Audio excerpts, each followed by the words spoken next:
So, how do we go about realizing our potential, our 10x potential? We know that we have a lot of value.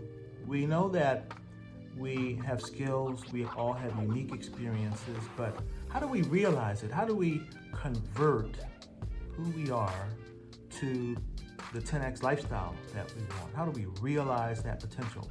I mean, it's one thing to be able to jump on and teach each other, hey, yeah, you can do it, pat each other on the back. But we still need to figure out how to make that rubber hit the road. I wanted to just drop a few ideas that have been hitting me. Might be too much for one video, but I'm at a conference and I want to get it out while I'm inspired and while it's at the tip of my tongue, because you know how these things are. Now, the first recommendation that I want to make, and it's actually one that I get reminded of all the time, is that we must become and bring the best version of ourselves. Okay, so I want you to bring the best version of yourself.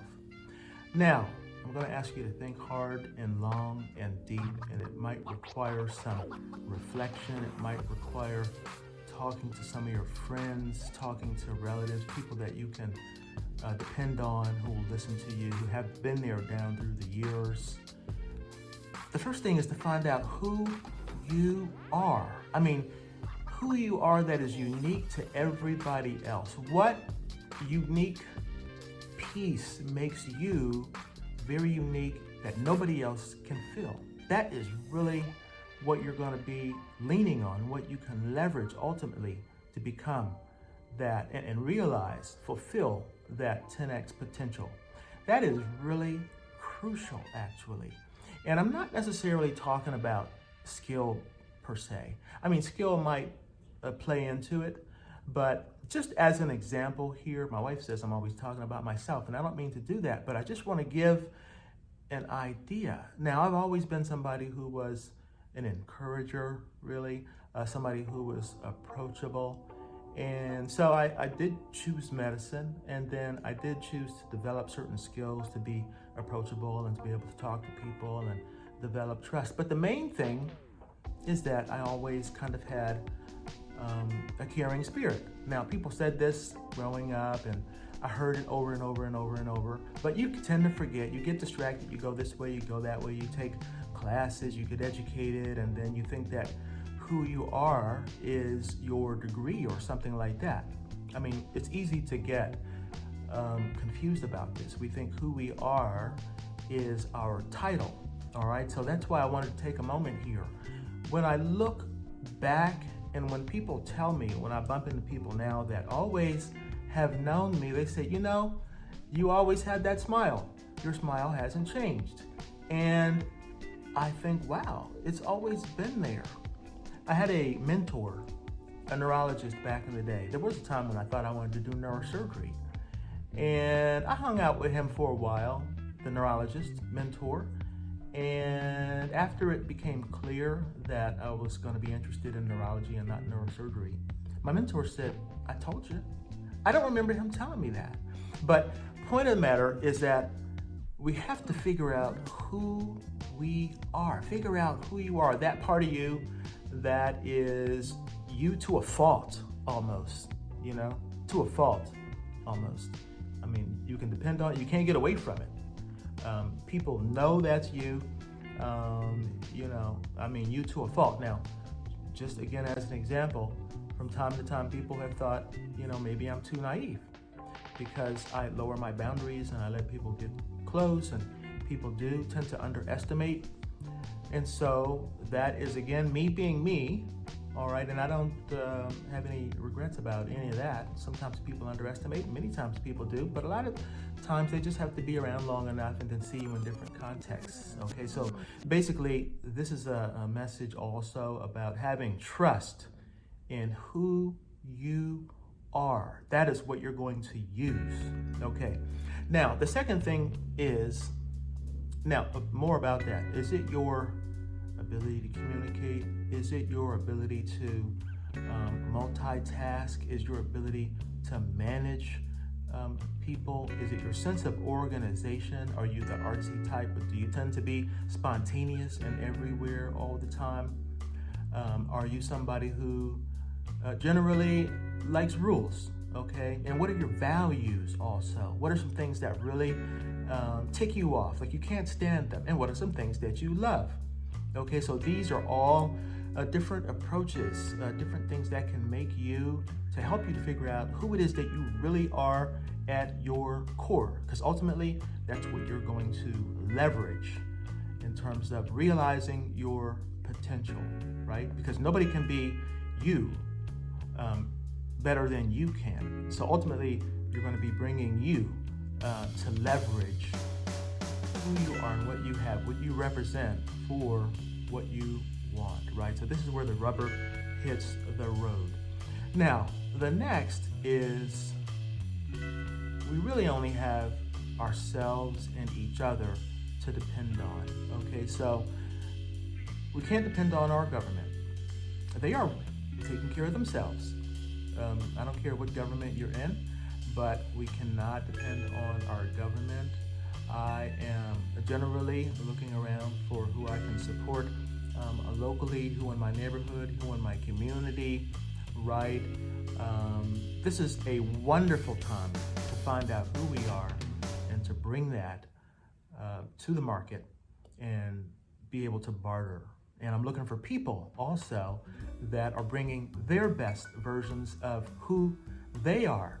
That way, we're not compromising our values. We're not compromising our belief systems and things like that. We're not having our persons, our bodies, our communities being taken advantage of and things like that. So we really, once we understand that we have ourselves and each other to depend on and lean on, we need everybody to bring the best version of themselves so that we can lean on each other and we can barter with each other and we can be together and grow together as a community. Okay?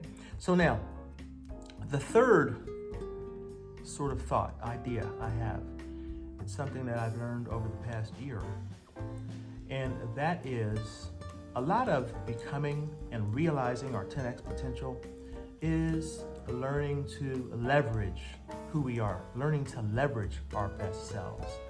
Really, this is a game of leverage. Life is a game of leverage. I can say that 10 times really over and over and over. And we'll leverage right on up the value ladder. Now, what do I mean by that?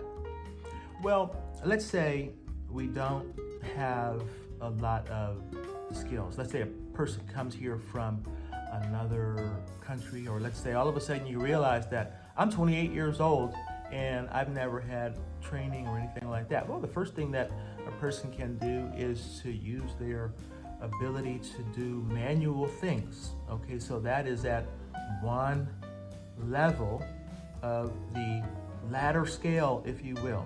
The ability to move this from here to there. Sometimes people will do delivery and they do pretty well. Sometimes people will be carrying all sorts of things. Uber picks up people, takes them here and there. People that usually will do blue collar work, they make a lot of money, okay, per hour and for their skill, but they tend to do things, manual labor, people that move things here to there. All right, so that is at one end of the scale, people that are stocking shelves. And I'm not judging any of this, I'm just saying I want to make a reference. Now, if we want to move up in that scale, we are going on that ladder, let's say, we are going to be leveraging something that we have, who we are, okay, back to that first part, leveraging who we are to become, let's say, a supervisor in that same industry. Now we have the ability to supervise people that are on the first realm. Okay, so that's going to be maybe your Walmart manager, or maybe the front end manager, something like that. People that are supervisors and managers, and everybody tends to make more as we move up the ladder. Okay, so those are the managers. to some degree. Now, if we want to leverage again what we have and who we are especially, again, and move up the ladder of value, that will mean not just not managing, but it'll be communicating. And so the communicators they tend to make more money. Now, these are people that are leveraging ideas, they're talking, they're listening, they're empathizing. These are entertainers, people that write, people like Oprah Winfrey write, people that are on the news, communicators, basically, sometimes politicians.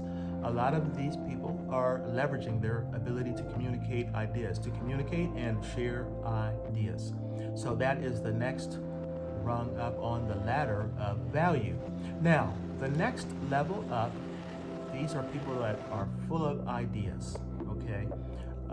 Let's say, I'm not even going to mention this one person, but people that are full of ideas, the Einsteins of the world, the Jobs of the world, Steve Jobs of the world, right? Full of ideas, full of creating, okay, bringing ideas to fruition, all right? So these are people, once they are successful, they are at the top of the scale. So now, when we are able to leverage who we are, and we do it over and over and over, we can discover and realize our 10x potential. I know it's a lot of ideas. I hope it's not too much on one video, but I'll be able to go back and reference it myself and break it down. But I just wanted to lay it all out there with you guys in the 10x community.